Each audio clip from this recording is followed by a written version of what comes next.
உயிர்த்தெழுந்த இயேசு கிறிஸ்துவின் வல்லமை ஊழியங்கள் வழங்கும் வசனப் பெட்டகம்.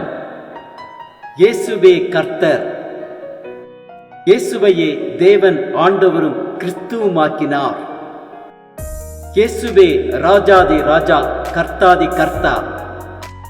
கிறிஸ்துவே மரித்தோர் மேலும் ஜீவனுள்ளோர் மேலும் ஆண்டவர். கிறிஸ்துவே போதகரும் ஆண்டவருமாயிருக்கிறார். வசனப் பெட்டகத்தின் இன்றைய தின கருப்பொருள் ஜெபம். ஜெபத்தை கேட்கிறவரே, மாம்சமான யாவரும் உம்மிடத்தில் வருவார்கள்.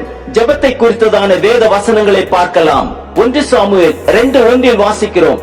அப்பொழுது அந்நாள் ஜெபம் பண்ணி, என் இருதயம் கர்த்தருக்குள் களி கூறுகிறது, என் கொம்பு கர்த்தருக்குள் உயர்ந்திருக்கிறது, என் பகைஞரின் மேல் என் வாய் திறந்திருக்கிறது, உம்முடைய இரட்சிப்பினாலே சந்தோஷப்படுகிறேன். 2 நாளாகமம் 7:1-15 வாசிக்கிறோம். சாலமோன் ஜெபம் பண்ணி முடிக்கிற போது அக்கினி வானத்திலிருந்து இறங்கி சர்வாங்க தகன பலியையும் மற்ற பலிகளையும் பட்சித்தது. கர்த்தருடைய மகிமையும் ஆலயத்தை நிரப்பிற்று. இந்த ஸ்தலத்திலே செய்யப்படும் ஜெபத்திற்கு என் கண்கள் திறந்தவைகளும் என் செவிகள் கவனிக்கிறவைகளுமாயிருக்கும். தானியேல் 6:10 வாசிக்கிறோம். தானியேலோ என்றால் அந்த பத்திரத்துக்கு கையெழுத்து வைக்கப்பட்டது என்று அறிந்த போதிலும் தன் வீட்டுக்குள்ளே போய் தன் மேல் அறையிலே எருசலேமுக்கு நேராக பலகணிகளை திறந்திருக்க அங்கே தான் முன் செய்து வந்தபடியே தினம் 3 வேளையும் தன் தேவனுக்கு முன்பாக முழங்காற்படியிட்டு ஜெபம் பண்ணி ஸ்தோத்திரம் செலுத்தினான். 1 தீமோத்தேயு 2:1-2 வாசிக்கிறோம். நான் பிரதானமாய் சொல்லுகிற புத்தி என்னவெனில், எல்லா மனுஷருக்காகவும் விண்ணப்பங்களையும் ஜெபங்களையும் வேண்டுதல்களையும் ஸ்தோத்திரங்களையும் பண்ண வேண்டும். நாம் எல்லா பக்தியோடும் நல்லொழுக்கத்தோடும் கலகமில்லாமல் அமைதியுள்ள ஜீவனம் பண்ணும்படிக்கு ராஜாக்களுக்காகவும் அதிகாரமுள்ள யாவருக்காகவும் அப்படியே செய்ய வேண்டும். 1 யோவான் 5:14-15 வாசிக்கிறோம்.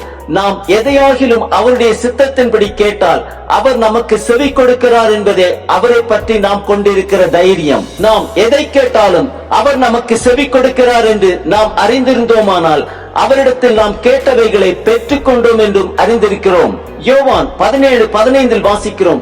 நீர் அவர்களை உலகத்திலிருந்து எடுத்துக் கொள்ளும்படி நான் வேண்டிக் கொள்ளாமல் நீர் அவர்களை தீமையினின்று காக்கும்படி வேண்டிக் கொள்ளுகிறேன். யோவான் 15:7 வாசிக்கிறோம். நீங்கள் என்னிலும் என் வார்த்தைகள் உங்களிலும் நிலைத்திருந்தால் நீங்கள் கேட்டுக்கொள்வதெதுவோ அது உங்களுக்கு செய்யப்படும். லூக்கா 6:12 வாசிக்கிறோம். அந்நாட்களிலே அவர் ஜெபம் பண்ணும்படி ஒரு மலையின் மேல் ஏறி முழுவதும் தேவனை நோக்கி ஜெபம் பண்ணி கொண்டிருந்தார்.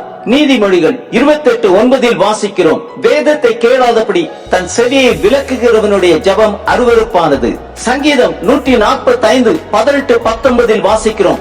தம்மை நோக்கி கூப்பிடுகிற யாவருக்கும், உண்மையாய் தம்மை நோக்கி கூப்பிடுகிற யாவருக்கும் கர்த்தர் சமீபமாயிருக்கிறார். அவர் தமக்கு பயந்தவர்களுடைய விருப்பத்தின்படி செய்து அவர்கள் கூப்பிடுதலை கேட்டு அவர்களை ரட்சிக்கிறார். சங்கீதம் 66:18-20 வாசிக்கிறோம். என் இருதயத்தில் அக்கிரம சிந்தை கொண்டிருந்தேனானால் ஆண்டவர் எனக்கு செவி கொடார். என் ஜெபத்தை தள்ளாமலும் தமது கிருபையை என்னை விட்டு விலக்காமலும் இருந்த தேவனுக்கு ஸ்தோத்திரம் உண்டாவதாக. சங்கீதம் 34:15 வாசிக்கிறோம். கர்த்தருடைய கண்கள் நீதிமான்கள் மேல் நோக்கமாயிருக்கிறது, அவருடைய செவிகள் அவர்கள் கூப்பிடுதலுக்கு திறந்திருக்கிறது. யோனா 2:7 வாசிக்கிறோம். என் ஆத்துமா என்னில் தோய்ந்து போகையில் கர்த்தரை நினைத்தேன், அப்பொழுது என் விண்ணப்பம் உமது பரிசுத்த ஆலயத்திலே உம்மிடத்தில் வந்து சேர்ந்தது. ரோமர் 8:26 வாசிக்கிறோம். அந்தப்படியே ஆவியானவரும் நமது பலவீனங்களில் நமக்கு உதவி செய்கிறார். நாம் ஏற்றபடி வேண்டிக் கொள்ள வேண்டியது இன்னதென்று அறியாதிருக்கிறபடியால் ஆவியானவர் தாமே வாக்கு கடங்காத பெருமூச்சுகளோடு நமக்காக வேண்டுதல் செய்கிறார். மத்தேயு 7:11 வாசிக்கிறோம். ஆகையால் பொல்லாதவர்களாகிய நீங்கள் உங்கள் பிள்ளைகளுக்கு நல்ல ஈவுகளை கொடுக்க அறிந்திருக்கும் போது பரலோகத்தில் இருக்கிற உங்கள் பிதா தம்மிடத்தில் வேண்டிக் கொள்ளுகிறவர்களுக்கு நன்மையானவர்களை கொடுப்பது அதிக நிச்சயம் அல்லவா? ஆம், ஜெபத்தை கேட்கிற தேவன் நம் தேவன்.